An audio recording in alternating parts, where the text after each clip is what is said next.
बोलो तो मार बंदा जाबे करदारे তুমি যদি গোনার বোঝা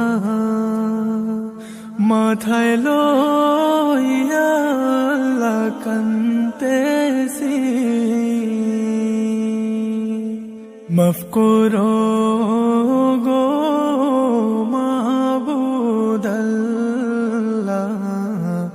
এলাহি গোনার বোঝা মাথায় লইয়া কান্তেছি মাফ করো গো মাবুদাল্লাহ এলাহি।